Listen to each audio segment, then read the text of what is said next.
have good questions to ask of batsmen.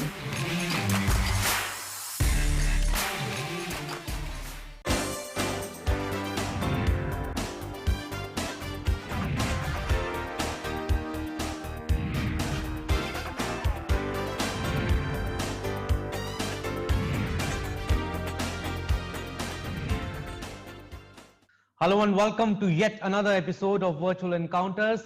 I'm Abhishek Mahajan. So we have a very special guest today, former West Indies captain, one of the most admired cricketers and will be long remembered as one of the game's most revered players.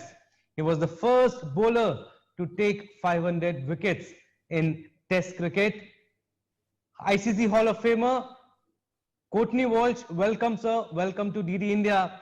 First of all, how have you been doing and how are you dealing with these difficult times? I'm doing okay, thank you, thanks very much. As you say, it's difficult times, so it's not very easy, but we have to cope and do the best we can. So, just giving thanks that we're coping as well as we are at the moment. But as you say, it's very difficult times, so, I hope that everyone in India is staying safe, as well as safe as can be, but we're coping as best as we can. Yeah, thank you, sir. Thanks for asking. So far, so good. We are also doing fine. But thank God, cricket is back. International cricket has started. West Indies women's team will also be playing after 8-month gap. Must be difficult for the players, but thank God, it's back.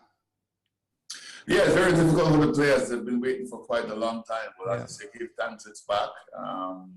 We have our first game this week, so everyone's a bit excited and looking forward for that. But the most important thing is that cricket is back. International cricket is being played, and we're able to watch and follow it around the world. So that's good for us, and we're hoping that things will get better as we progress. But I'm very happy to be back out there, and I'm not sure the ladies are excited and eager to go out and play. Yeah, but what do you think? I mean, is it difficult to make a comeback after such a long time? Like I'm saying, West Indies women's team will be playing after a very long time, 8 months to be precise.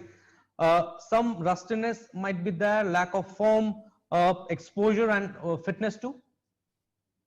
All of that is a possibility. You're not playing the best practices normally in the middle. We haven't been able to do that because we have not done a tour in 8 months. But we've been trying to get ourselves ready with camps and practice and stuff like that. And then I think the first game will be the real test to see exactly where we are for international cricket, fitness, the rustiness, the form, inform. But at the moment, the ladies are in a very good place. They've been practicing very hard, putting in a lot of hard work. So I'm very excited for them to get going. And we're just happy to be able to go out and play cricket. So as long as we're not overawed by the occasion and the situation, I'll be happy. But I'm very excited for them to be able to go out and play cricket. And talking about your career personally, sir, you played for West Indies for the longest time, from 1984 to 2001. I'm talking about the international cricket. 17 years of international cricket, and if I add 3 years more, 20 years of first-class cricket, and then national selector, then you coached national team of Bangladesh also in 2016, and now women's coach of the West Indies team. Which role did you like the most, player, selector, or coach? Obviously playing. I mean, I just said 17 years of international cricket was tremendous. I was happy to be able to do that and succeed. But obviously playing was the best thing because that's what get the adrenaline going. You want to play, you want to perform, you want to be the person that helps the team. All those things is something that you dreamt of. So when that dream came true and became a reality, I was very happy. I've enjoyed the other roles. Sort of put it back into it because of the love I have for the game. So being a selector, going to coach in Bangladesh to get the experience was good. Very happy to be back home in the West Indies now and to be involved with Cricket West Indies and doing something. So I've enjoyed all those. But if you're as you have asked, playing was the best for me because you meet so many people when you play. You have different opposition you play against. Your mindset is different. You have to do a lot more thinking from time to time, and it was just enjoyable and fun at the same time as well. Right, but how cricket started for you? I'm going in 1984, maybe 2-3 years before that. You belong to the same club where Michael Holding used to play, used to train. Did that inspire you, and you always wanted to be a cricketer? We played for the same club, and I used to watch Yeah. him when he played as a youngster. Obviously, we were very close friends and stuff, but I just lived near to the club as well, so I've always wanted to play for the club and to have a bit of fun and enjoyment. And I think with Michael's achievement when, as a youngster, when he was selected for the first time to go and play West Indies cricket, it was a big buzz in the club. And a lot of youngsters were saying, well, that's very good for us, and hopefully we can emulate him. So it was definitely a good starting point for me. And to have him around, on my first tour, he was my roommate and my mentor, so to speak. So nothing better could have happened then. So, we've been very close ever since then. And it was just happy for the club and for us that, we were able to represent the club, then the country, and then the region. So, right. And then in international cricket, you broke many records. But initially, did you ever think that you could play for 17 years? You went on and on and on. I was watching one interview of Ambrose where you and Curtly Ambrose were there. He was saying that you played on and on and on. You never stopped, and tremendous fitness level that you had. And you also went on to become one of the best fast bowlers Test cricket history ever saw. You satisfied with your playing career? Yeah, very satisfied. I mean, the people said I could have played a little bit longer. That might be so, because when I retired, I think I was at the peak of my fitness level. I was at the peak of my game. But I didn't want the standards to drop. You set certain standards, I wanted to maintain that. And I was just happy to be able to go out and parade for the West Indies. So I was very happy with that. The longevity of the game, a lot of hard work was put in behind the scene. And then, once you started to play, your body, you could maintain that level of fitness, maintain what the body requires, and do the best you can for whichever team you play for. I think one of the things for me was, it didn't matter who I played for, I gave 100%. So whether it was club cricket, West Indies cricket, Gloucestershire, for Jamaica, I always give 100%. But what you used to do for the fitness, to maintain fitness, I mean, to play international cricket, to take that toll, to take the load of opening the bowling always for the West Indies team. Gyms were not there, I'm not too sure, because whenever we talk to the Indian cricketers, they say, like for example, Kapil Dev, he used to run a lot. What was your mantra for fitness? I was just going to say the same thing. Back in those days, I used to run a lot. My fitness level was running, a little bit of swimming, and then I got into the gym to do light gym work and repetitions. Mainly when I damaged my shoulder, I was introduced to the gym then, but everything for me was body weight. So it was press-ups, sit-ups, body weight, a lot of running, and a fair amount of swimming. Running on the sand, running in the water, doing steps, just different type of running. And then laps around the field to put miles on your legs. So physically, I was pretty fit. I got a bit stronger when I went and did light repetitions in the gym to build my shoulder muscle, and that definitely helped. But running was the key for me back in those days. But since we talked about Curtly Ambrose also, how was your bonhomie, your camaraderie with Curtly Ambrose? You shared 421 wickets with him in 49 test matches. You both were masters of pace and swing. You used to open the bowling for West Indies. And did he give you the time to maybe experiment more with your bowling? Yeah, it was a good partnership because he knew what he wanted to get done. Once he got into the team, we became good friends. We looked after each other, so to speak, and we complemented each other. We didn't compete. Sometimes fast bowlers compete and then it goes wrong and you're in problem. But we worked together as a team, complemented each other. On his bad days, I would try to pull up the slaps. And on my bad days, he would try to do the same. But we worked in partnership. So we worked out that if we create pressure at both ends, then they're going to have to try something at some point in time. And I used to be the one that probably tried to go after because he was so accurate, he was so skillful. They'll probably take more chances with me. So I had to be thinking all the time and try to think out of the box. So it was a very great partnership and very good camaraderie. Comparatively, you were calm and composed also. He used to be the aggressive one on the field also and off the field too? Well, he showed more aggression than probably me did, but I was more aggressive to the batsman, so to speak. But I was a quiet aggressor. Okay. But you played with greats of the West Indies team, Michael Holding, Joel Garner, Malcolm Marshall, and then with the likes of Ambrose and Bishop. But post you and Curtly Ambrose, West Indies didn't produce any lethal fast bowler. What do you think is the biggest reason? I think our domestic season probably sort of declined a little bit. The young fast bowlers, probably the love for the game probably wasn't there. They haven't been able to, they weren't fortunate enough to probably have mentors like I did around to sort of help and guide the process. You mentioned some names, Malcolm Marshall, Joel Garner, Andy Roberts, Michael Oden. Yeah. Those guys were there for me when I just started, so I got good guidance. Sylvester Clark, Wayne Daniel, just to name a few that you played with, and you got very good guidance from them. They wanted to help as best as they could. I think probably some of that is lacking now, where the younger fast bowlers are not as exposed to us as back in the days. Not many of them played with us to learn anything from us. There's young breed going into it now, and they need a bit of guidance. I think in time, we'll get back there. We've got to do some work, definitely. Have some camps and have some competitive cricket in the region to get back that competitiveness so we can sort of rebuild the stock. But we have young, good fast bowlers here promising, and hopefully that they'll take up the mantle very soon. Right. But you started playing under the captaincy of Clive Lloyd and ended with Carl Hooper in Test Lara before that. But what was the difference in both the teams when you started playing for the West Indies in 1984 and then when you retired in 2001? Difference in both the teams? The big difference, I think, in '84 is that we had a lot of professionals playing in England as well, that learned the trade and knew what they wanted to do. We had a lot of self-belief. We knew what we were about. The confidence was pretty high. Everybody knew each other, and we had good experience. I mean, in '84, I was a rookie in the team, so to speak, my first tour.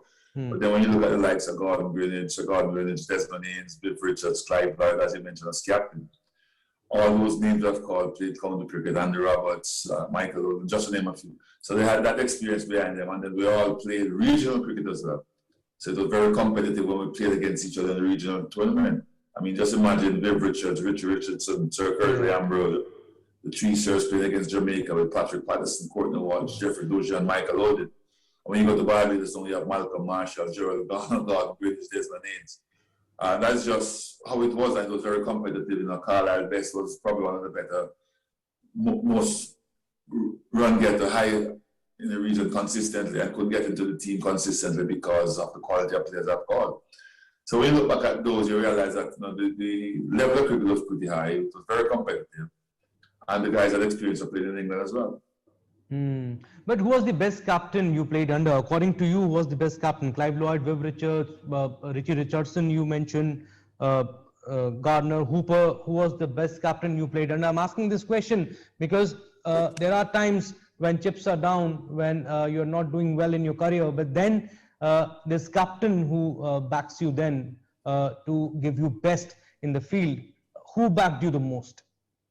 I think Clive was probably one of the captains who stand out for me as a youngster, because I was surprised when he gave me so much leverage in my first Test series. He was like a father figure and stuff, and with good honest answer. But the unfortunate for me, I only had 5 Tests, so it would be unfair to compare with other captains. The longest captain I played on would have been Viv Richards, and he didn't want to lose. How firm he was and what he wanted to get done. So I enjoyed playing under him, and once you had that understanding with him, then he was always going to back and give you the support that's required. So I was very happy to play under those 2 captains. Richie, a little bit more laid back, but still give you the respect and give you the chance to go out and express yourself. But for me, I think Viv would probably be the standout because he didn't want to lose. He had that competitiveness all the time, that fire in his belly. So I was very, very happy to be working there with him. But Clive, as I said, I was pretty much well surprised when when you're in your first Test match and your captain comes to you and says, "What field do you want?" It's like, well, I thought he was just going to set the field and says, "Ball to it," And that sort of gave me a lot of lead. It gave me some confidence, and we could discuss what I'm trying to do, and he would support it. If it didn't work out, then he would take over as captain, which is, I think, is the best way to go. But as a bowler, you must have an idea what you're looking to do and the type of field you want and thing. And I was surprised when he actually came to me and said, "What field do you want?"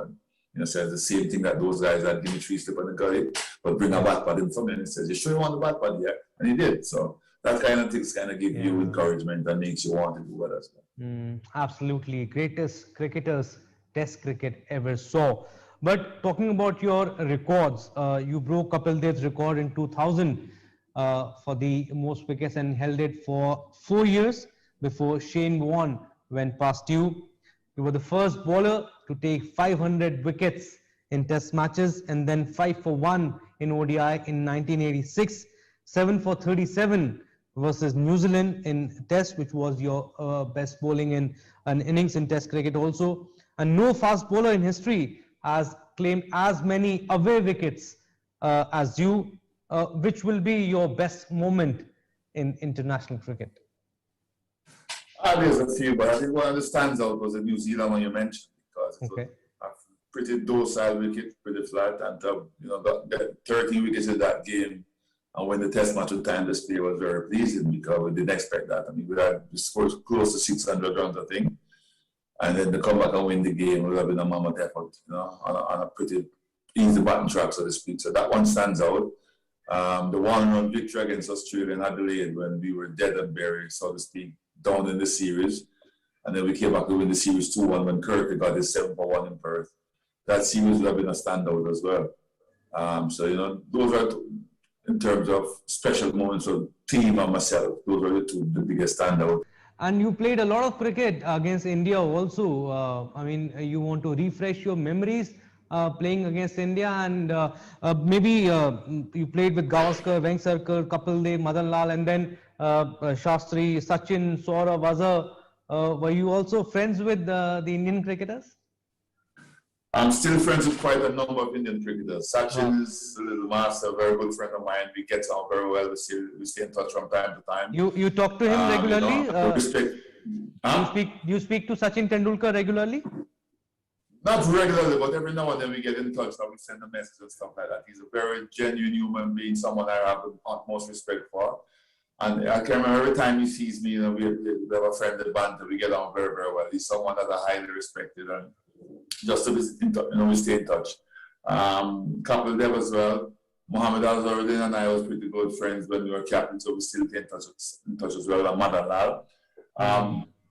Majority of Indian cricketers I've got on very, very well with, and Ravi Shastri, who is now the head coach, gets on very, very well as well. And when he was in the Caribbean last time, he seeked me out to have a chat and we catch up. And also Anil Kumble, when he was manager before Ravi, introduced me to speak to his fast bowlers when I was a selector. And I said to him, it's very difficult to speak to the enemy, but it's cricket. I love the game. So I remember speaking to a number of his fast bowlers with him, just encouraging about fast bowling and trying to explain to them the experience and whatever. And it seems to have gone over pretty well because India have been building that stuff for quite some time, and they've got some very good, genuine fast bowlers coming through and more in the making. So that will only help world cricket. But you played cricket for almost 17 years. Who was the most difficult batsman to bowl to? I know that question was coming. It always comes. There's a lot of them. I started in the era of Graham Gooch, Javid Meandad, so to speak, Alan Border.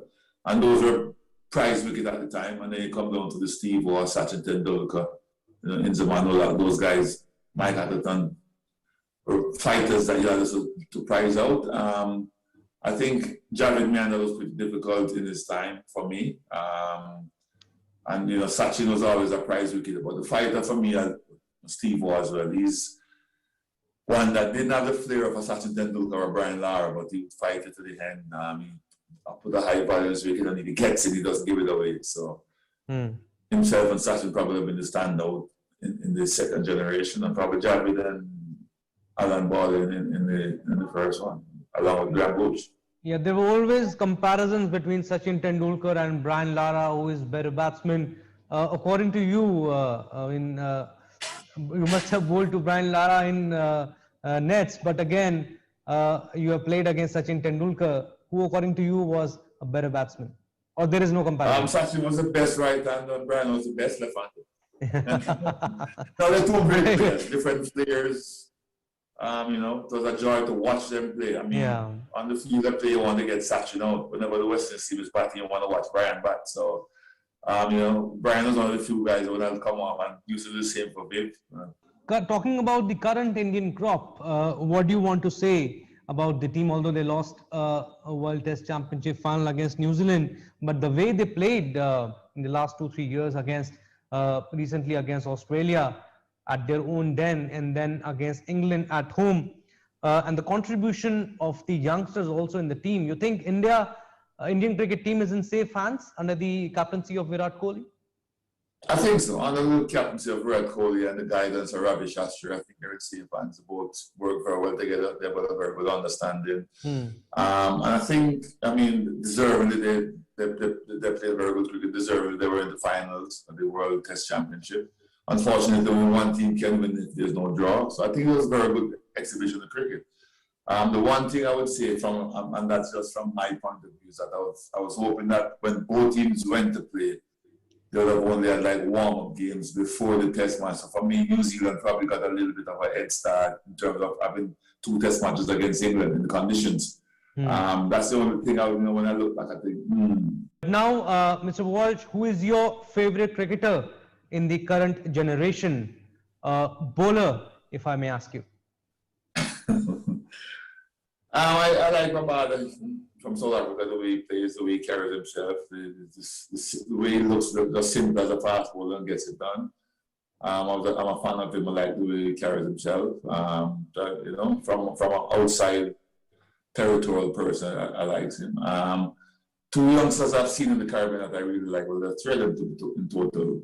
Shamar Holder, Alzari Joseph, and Jaden Seals. Seals made his test debut recently. Alzari, for me, has a lot of potential, and I think, at some point in time, he's going to come to the party and start to perform consistently. And Shamar Holder looked a very good prospect when I saw him in New Zealand. So I'm hoping that, obviously, Kemar Roach has been the senior bowler in the attack, and he's been a very good friend of mine, so I'm not taking anything away from him. But I think if we can get two of these youngsters to come through, it will be tremendous. Yeah, but who is the most promising from the Indian team, you think? From the Indian team, from what I saw, I think Shami looks to has good potential and will have good questions to ask of batsmen. And once he keeps improving, and Boomer now is getting to Test cricket and looks, he's something special. You can tell from his records and everything. I think it's going to be testing to see how he comes back after Test match tours and stuff, and then to see how well he performs. But Sammy to me is the one that I'm kind of like it. I like what he does. All right, so 2 questions before we wind up the interview. You think the current crop of the West Indies can bring the past glory back? I think I can. We just need to play consistently. We had a very good tour of Bangladesh, and then not too bad against Sri Lanka, started out badly against South Africa and lost that this series. But I think we need to be more consistent. The potential is there. It's the mindset and performance that we need to get right. I have every confidence that once we start to play good, consistent cricket, we can get back there and get close to it. Okay. You're now working with West Indies women's team as a coach. Can you compare women's team of West Indies with the Indian women's team? We play against India in Australia. We've seen them. We play against them in the West Indies just when I joined the team. And the Indian women's team was a pretty good team. I know they're in England playing now. They had the test match and they're playing some ODIs. They were a pretty good team. The good thing with India is that they probably played more cricket than us. But we fancy our chance against any opposition. We just need for our leaders to come out and play some more cricket. But I think India West Indies, whenever we play, there's always good cricket. We had a warm-up game in the World Cup, and both teams went down to the wire. I think it went to a super over. So that's how close we are, how the competitive cricket that both teams play. So hopefully we can, play against each other pretty soon again. Right. Last question, sir. What advice do you want to give to the cricketers, to the youngsters who want to be professional cricketers? Maybe they want to become a star like you. What advice do you want to give them? You got to work hard. You have to stay focused, be disciplined in what you do, and just be consistent in everything that you do. And once your work is up there and you're disciplined, you stay focused and you're prepared to work hard. You'll never know it all. Even today, I'm still learning new things. I've retired how many years ago, but it's a game of glorious uncertainty, as I say, but once you're focused and dedicated and you're prepared to work hard, the sky is the limit.